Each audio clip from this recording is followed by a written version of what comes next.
예, 안녕하세요. 대한중앙 대표 조기현 변호사입니다. 최태원 회장과 노소영 관장의 이혼 소송이 현재 3심, 즉 대법원 상고심 계류 중으로서 심리 중인 것을 알고 계신 분들이 많을 겁니다. 최태원 회장이 노소영 관장에게 먼저 이혼을 하자라고 소송을 제기했고, 그리고 노소영 관장도 최태원 회장을 상대로 이혼을 하자라는 점은 오케이, 그러나 재산분할 내가 이만큼 받아야 된다라는 내용의 반소를 제기했습니다. 그러니까 최태원 회장이 먼저 제기한 본소에 노 관장이 제기한 반소가 묶이면서 같이 1심, 2심을 건너오게 된 거예요. 그런데 돌연 최태원 회장이 이혼 소송을 취하했다라는 언론 보도가 나온 겁니다.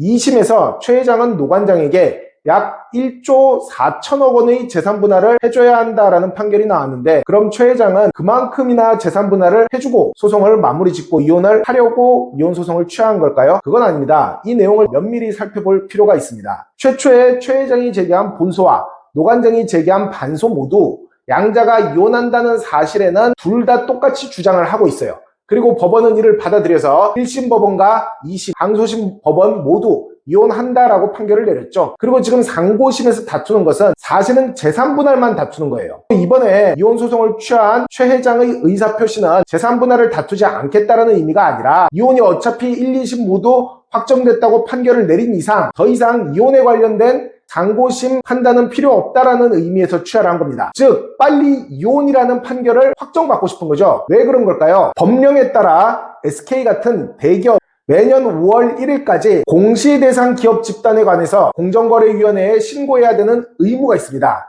이게 무슨 얘기냐면 최 회장과 노 관장이 부부라면 둘은 재벌 그룹으로서 사실 엄청나게 많은 기업 상호 간에 엮여 있기 때문에 부부 양쪽에 관련된 기업을 모두 공정위에 신고를 해야 된다는 거예요. 그리고 이 신고를 제대로 하지 않으면 심한 경우 기업 총수가 이제 최 회장이 될 수도 있겠죠. 징역까지 살 수 있도록 법령을 마련해 놓고 있습니다. 그런데 이혼이 확정되지 않았다라는 전제라면 최 회장 입장에서는 장인인 노태우 전 대통령 관련 기업까지 모두 세밀하게 파악을 해서 공정위에 신고를 해야 되는 의무가 있다는 거죠. 그러나 둘 사이가 확실히 이혼이 되었다라는 전제라면 최 회장은 그런 의무를 부담하지 않을 수도 있는 겁니다. 사실 분쟁 중인 마당에 노 관장이 최 회장의 요청을 받아들여 최 회장이 공정위에 관련 내용을 제대로 신고할 수 있도록 협조를 해줄 것을 기대하기는 매우 어렵습니다. 그렇기 때문에 최 회장은 적어도 재산분할 관련 쟁점은 있다 하더라도 이혼 관련 문제는 완전히 끝난 문제라고 밝히고 싶은 거죠. 사실 국민 모두가 이 사건에서 이제 이혼을 할 것이라는 걸 다 알고 있습니다. 정말 궁금한 점은 상고심에서 과연 재산분할을